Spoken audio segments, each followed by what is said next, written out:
and this terrific man, amazing manager, joins us now live from Nashville. Bruce, you just kind of walk around basking in the glory of a world championship?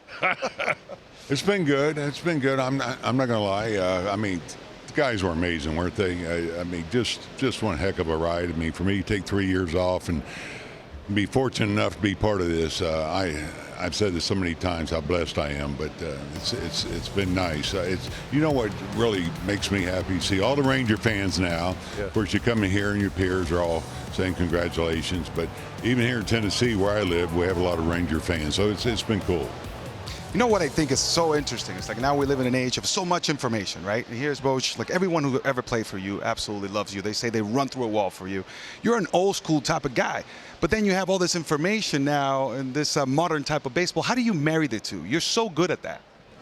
Well, I think, like most of us say, you try to balance it out. I mean, you want the information, and you can use it. It's useful, but can be overdone, yeah. I mean, for a pitcher, for example, you know, you're just looking at numbers, but you can't get away from the conviction of what you're trying to do, the pitch you're trying to make, trying to get that hitter out. And so, you know, some of these things I think can be overdone, just like if you don't use it. A guy, you know, he's going through his struggles. It could be something mechanical. So, yeah, we use both, and, you know, we have a really good connection between our analysts, Mike Maddox, myself, Donnie Ecker, Tim Hires, and it works well for us because it's transferred down in a great way to where I think the players aren't overloaded with it. You know, I almost think it's unfair because when talking to you or a Dusty Baker, or the old school guy, it almost comes across as like, you know, it's the old dumb baseball player, and that is wrong. I think the balance of what you just said and the information is important. We always try to combine that. You said you were out for 3 years. How much were you chomping at the bit, and how much of you coming back was as a result of Chris Young? Obviously played for you. He pitched. Nothing against the computers, but like here's a baseball player who is running baseball. Right. First of all, you know, I took it personal when they just say you're old school, you're just shooting from the hip. That's never been the case. Even when I started managing in '95, I mean, we had our own way of doing some kind of you know, stuff to help or give the information to the players. And so it could be charting yourself, you know, some kind of way to give them help to improve their mechanics or whatever. Now, as far as me coming back, yeah, I took 3 years off and I missed it. And it goes back to when I was trying to help the French team qualify for the WBC, and I got in the dugout and I said, man, I missed this. And then I started second guessing myself. Man, I've retired too early. And then CY called about that time. It was in October, about the middle of October, and he came out. We talked. He gave me his vision of what he wanted to do. I knew a little bit about you know, the Rangers. I went back and looked at, you know, the team that they had. I said, man, these guys are really good. And CY said, we're going to go out and get some pitching. They did that, and I said, we got a chance to be really good. Then I got to spring training. I knew we had a chance to get to the postseason, and that's what excited me. You know, there's a fine line between always trying to win right now, but looking towards the future. And the Rangers do have a very nice farm system. His son is one of the top 5 prospects in that farm system. Evan Carter, #1. You give him a chance on the biggest stage, and he flourishes. As you look ahead to 2024, Wyatt Langford is a future star, folks. Google him. How do the Rangers go about this, giving these young players a chance to grow and mature at the big league level, but yet you're fresh off a world championship? You'd love to win another one. You know Corey Seager and Marcus Semien want to win another one. How do you walk that fine line, Bruce?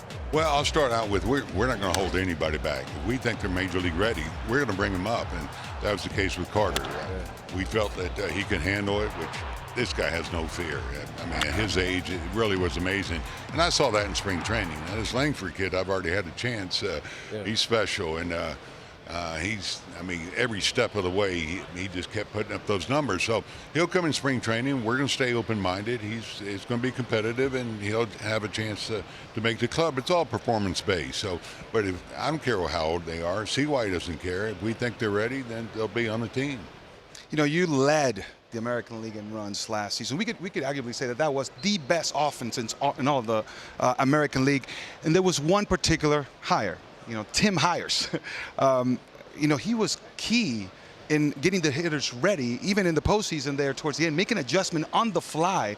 And the guys keep on raving about it. Specifically, Evan, Carter talked about how much he worked with the Hires and how effective, all his drills were, et cetera, et cetera. How important is it to you to surround yourselves with great coaches?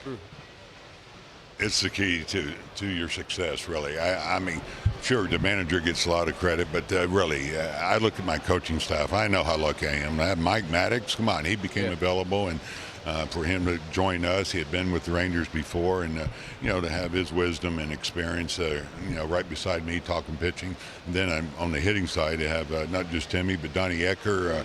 Those guys do an unbelievable job. Their meetings are entertaining.